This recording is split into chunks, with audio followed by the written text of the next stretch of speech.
The first time Melissa got zapped, she let out a shriek so piercing it sent my old hound, Boomer, scrambling under the porch with his tail tucked tight. The chickens froze mid-peck, and even the wind seemed to pause, as if nature itself was startled by the sheer volume of her outrage.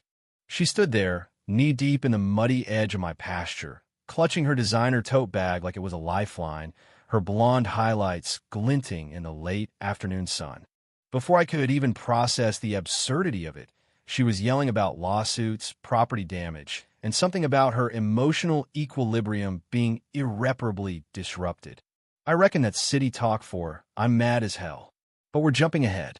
To understand how a suburban HOA queen ended up electrocuted on my farm, we got to rewind a bit back to when I still thought peace was an option.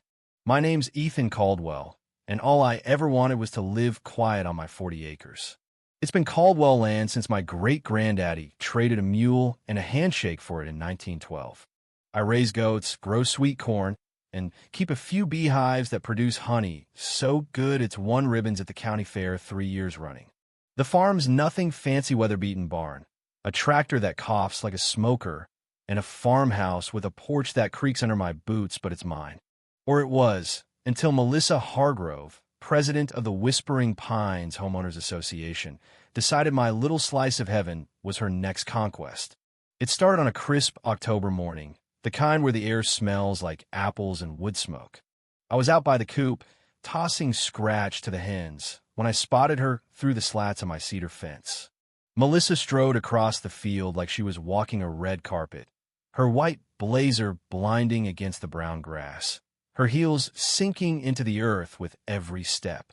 She wasn't alone. Flanking her were two lackeys, a skinny guy with a clipboard and a woman snapping photos on a phone like she was documenting a crime scene. Boomer growled low, sensing trouble before I did. "Good morning, Ethan," she chirped, her voice syrupy sweet, which was the first warning sign. Nobody calls me Ethan unless they're selling something or about to ruin my day. We're here on behalf of Whispering Pines to perform a preliminary assessment. I set the feed bucket down and wiped my hands on my jeans. Assessment of what? She flashed a smile that didn't reach her eyes. The boundary line, the shared access route, the mutual right of way. You know, standard procedure. There's no shared anything, I said, squinting at her. This is private property. That's my fence, my dirt, and those goats over there don't take kindly to strangers. As if on cue, Daisy, my meanest nanny goat, let out a bleat and charged the fence, slamming her horns into the wood with a thud. Melissa yelped, stumbling back into a patch of thistle, while her clipboard guy dropped his pen and the photographer fumbled her phone. It was almost funny almost. Charming, Melissa hissed, brushing burrs off her blazer. Nevertheless, the HOA has determined that this path, she gestured vaguely at the rutted trail I use for my tractor, is essential for community recreation. We passed a resolution last week. I blinked at her, slow and deliberate. That's real nice, but unless your resolution comes with a deed signed by my granddaddy's ghost, I suggest you take your crew and sashay back to your cul-de-sac. She didn't budge. Instead, she straightened up, heels wobbling, and delivered a speech about community unity and neighborhood aesthetics. Unity, to her, meant turning my farm into a dog-walking highway for folks who think rural is just a Pinterest board. I told her no again, firmer this time, and she left, but not before tossing out a dramatic, "This isn't over, Mr. Caldwell." I watched her go, figuring it was just hot air. I should have known better. The next day, a letter arrived. County seal, stiff paper, the works. It was a formal request to re-VYEW my property's easement status, triggered by a concerned neighbor. No prizes for guessing who. I didn't panic, not yet. I pour a mug of black coffee strong enough to wake a coma patient and called my Aunt Ruby. She's the family historian, a wiry woman with a smoker's rasp and a memory sharper than a tack. She showed up an hour later with a metal ammo box stuffed with papers, deeds, surveys, even a faded photo of great-granddad Amos grinning next to a survey stake. "No easement," Ruby said, tapping a yellowed map with a chipped red nail. Amos had it locked down in 48. Private, start to finish. They're blowing smoke. I figured that'd be the end of it. Show the county the docs, send Melissa packing done. But I'd underestimated her. Over the next week, she escalated. First, she rolled up with a measuring wheel, pacing my fence line like a general plotting an invasion. Then came a drone, buzzing over my barn, until Boomer barked it out of the sky, caught the wreckage in his teeth like a trophy. Next, she brought a local TV reporter, a perky guy in a cheap suit who asked me dumb questions about community tensions, while Melissa posed in the background. I told him to get off my land before the goats ate his tie. But the real kicker? The night I caught her on my trail cam. I'd set up the cameras after a coyote snatched one of my hen's motion sensors. Night VY shown, the whole deal. What I got instead was footage of Melissa sneaking across my pasture at 2 a.m., flashlight bobbing, muttering to herself like a VY lane in a bad MOVY. She paced the fence, jotted notes, and then get this, tripped over a root, landed in a hen's nesting box, and dropped her phone in a pile of fresh droppings. The scream was Oscar-worthy. I saved that VY Deo, knowing it'd come in handy. That's when I decided to fight fire with voltage.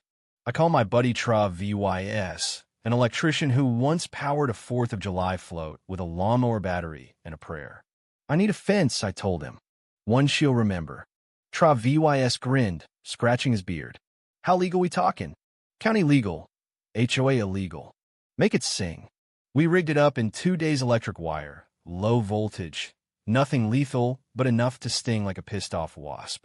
We hid just inside the legal setback, posted signs every 10 feet. Private property trespassers will be shocked. Big, bold, laminated. Trav VYS tested it with a meter. Daisy tested it with her nose. Both gave it a thumbs up. I added 2 more trail cam zone OBVYS, one hidden. The trap was set. I didn't have to wait long. Melissa came back the next evening, tote bag swinging, mosquito buzzing her ear. She reached for the wire zap. The scream could have shattered glass. She flailed, dropped her bag into a puddle, and landed backside first in Daisy's water trough. The cam caught it all. The jolt, the splash, the moment she saw the lens and shrieked, "You'll hear from my lawyer." I waved from the porch, sweet tea in hand, and called out, "Night now." The next morning, her soggy tote hung from my fence post like a war trophy, the leather puckered and smeared with something I hoped was mud. I left it there, a warning flag, and uploaded the footage to my laptop. By noon, she'd sent her cavalry, 2 deputies, a lawyer in a suit so tight it squeaked, and a stack of papers thicker than my Bible. The lawyer's some guy named Bryn Traddled off a list: bodily harm, emotional distress, property damage. I skimmed the complaint and laughed. She trespassed, ignored the signs, and shocked herself swatting a bug. That's on her. Brent blinked like a frog in a hailstorm.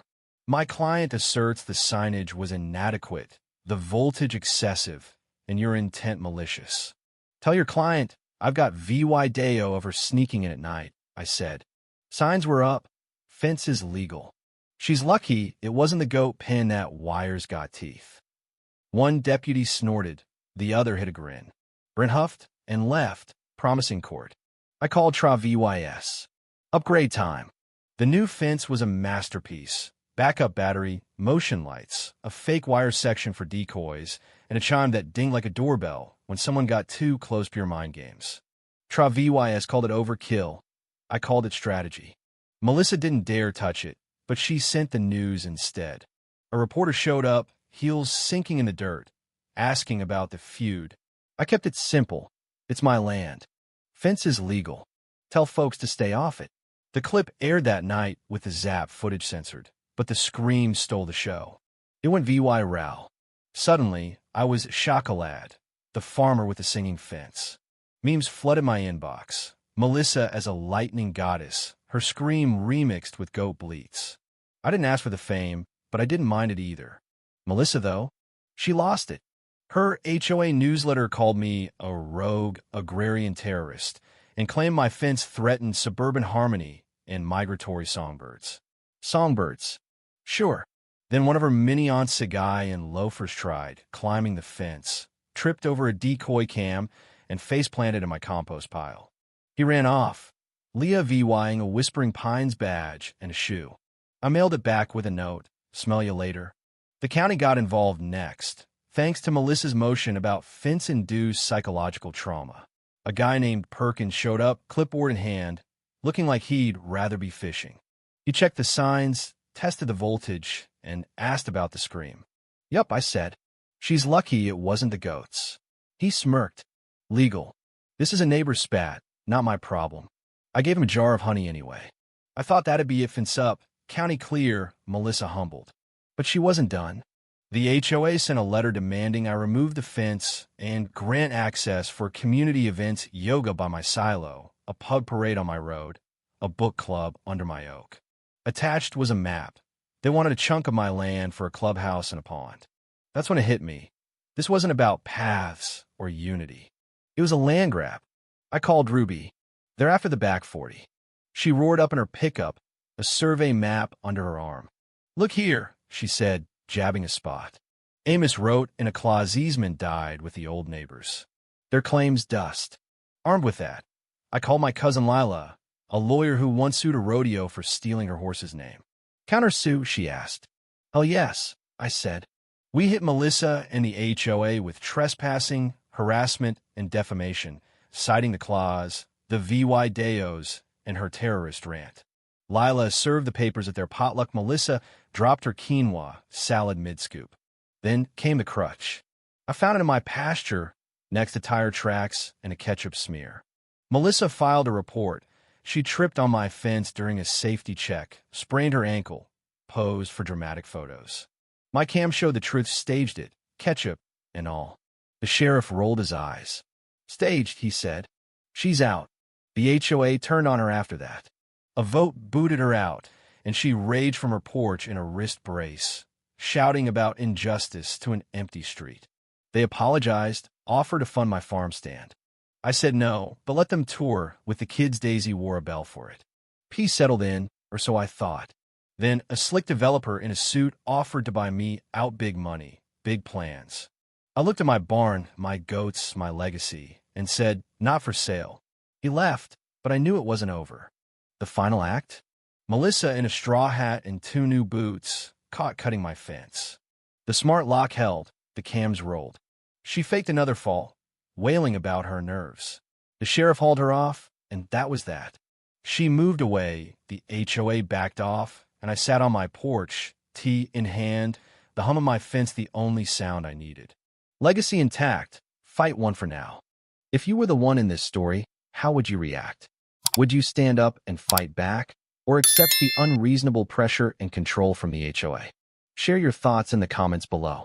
And don't forget to subscribe, like, and share this VY Deo with more people. Your small action gives us the motivation to keep bringing you more intense and engaging stories. Thanks for watching, and we'll see you in the next VY Deo.